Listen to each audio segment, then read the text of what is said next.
You buy a new iPhone at Best Buy for $1,000, and after a while you realize you've paid nearly $2,000, not because you made a mistake, not because you did something wrong, but because the algorithms used to judge your financial health, specifically your debt-to-income ratio, were rigged against you from the start. And the most dangerous part is, you don't even notice how it's happening. You think you're in control of your Chase or Amex card, you pay on time, you don't miss deadlines, you track everything in the mobile app, and it seems like your credit score is safe. But the truth is, even disciplined people lose thousands of dollars just by using revolving credit, the ability to borrow and spend repeatedly, exactly as they normally would. And today you're going to see exactly why that happens. And here is what's vital to understand from the beginning. A credit card doesn't look like financial bondage. It looks like convenience, like a premium tool with cashback, like something that gives you freedom and travel miles. But in reality, it operates on the logic of compound interest, which means you aren't just paying interest on what you spent, but interest on the interest itself. This logic ensures that the more actively you use it, the more you surrender to the bank. A credit card creates an illusion of power. You see your credit line or your spending limit. You see a tiny minimum payment, and you think, I have everything under control. You pay your receipts at Target, clear part of the balance, and it feels like you're managing your finances. But in reality, control is a fiction, because the second you don't pay off your statement balance, the total amount you spent that month, you enter the daily balance method zone. This is a trap where the bank calculates your interest every single day, and the rules were written by Wall Street lawyers, not for your benefit. Here, the first hidden mechanism kicks in: credit utilization. Most Americans don't realize that if you use more than 30% of your available limit, even if you pay it back every month, it instantly tanks your FICO score. The system sees your usage as a sign of risk. It punishes you for using exactly what it offered you. It's a paradox designed to make you always feel the need to improve your credit rating by buying more and more financial products. The card allows you to take the result right now. No waiting, no saving. You get that dopamine hit instantly. New tech, clothes from Nordstrom, subscriptions, services. Everything is available in one click via Apple Pay. And it feels like progress. But behind this facade lies a trap. You are collateralizing your future working hours. And this is where the systemic failure begins. Neuroscientists have proven it. When you pay with cash, your brain registers a pain signal. You physically see the money leaving your palm. But plastic or a phone cheats evolutionary mechanisms. Numbers on a screen don't feel like a resource. They are just an abstraction. Banks invest billions to make the payment process frictionless.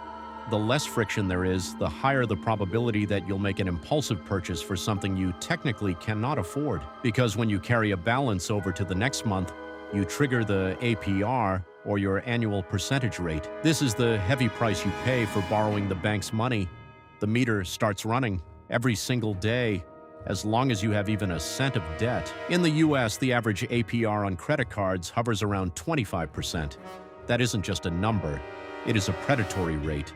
It is one of the most aggressive forms of lending legally available to the average American. Now imagine you bought that gadget for $1,000.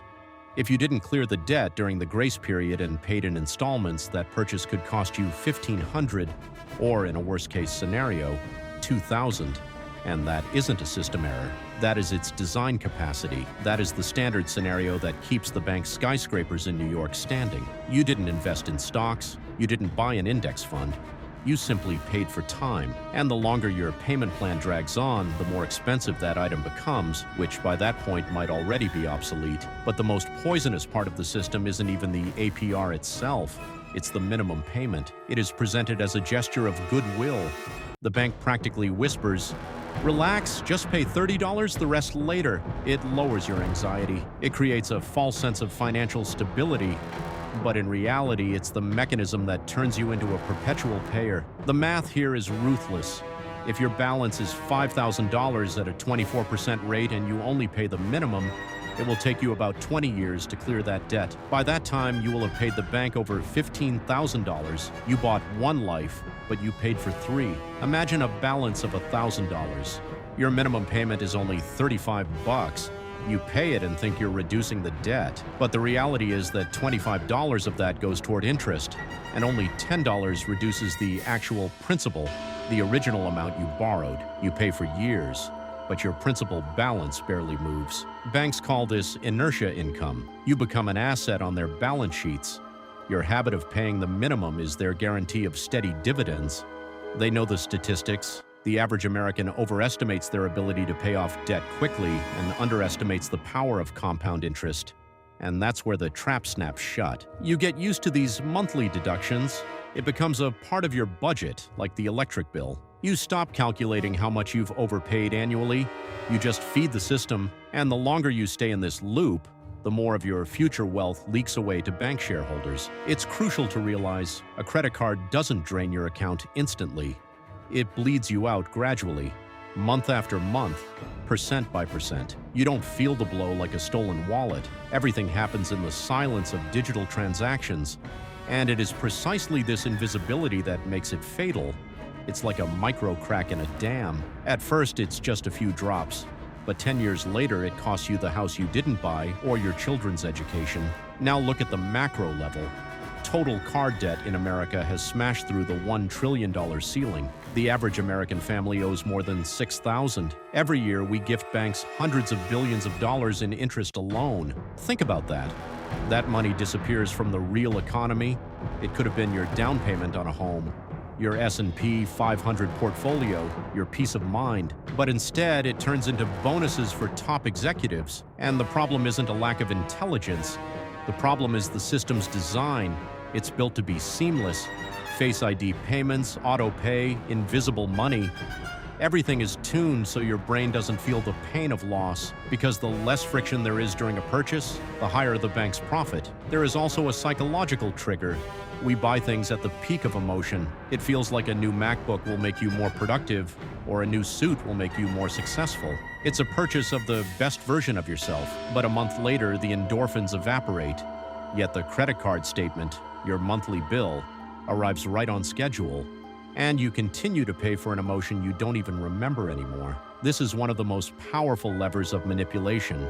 You make a decision in a moment of weakness, and you pay for it with years of your freedom.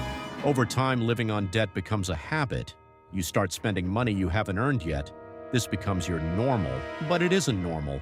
It is financial slavery in a digital wrapper. You must understand that the credit card industry is a business of selling tomorrow. They buy your future at a discount to sell it back to you today with a 25% markup. Every time you use a card for something you can't afford, you are signing a contract to hand over your freedom. Your working hours from 9 to 11 a.m. every Monday no longer belong to you. They belong to the bank. And here is the final takeaway. A credit card isn't absolute evil. It is a tool, like a scalpel. But if you don't clear your statement balance to zero every month, you are paying the highest price on the market. Remember one law that will save your FICO score and your future. If you use a card, clear it to zero every month. No excuses, no exceptions. If you can't do that today, cut the card up and forget about it. Never buy anything on credit that you don't have the cash for right now, because every such purchase isn't convenience. It's a theft from your future self 10 years down the line.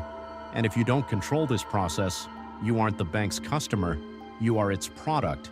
The credit card either works for you or you work for it. If this breakdown helped you see through the financial matrix, subscribe and hit the like button. It helps the algorithms promote common sense. Here we talk about money and how not to become part of the $1 trillion statistic.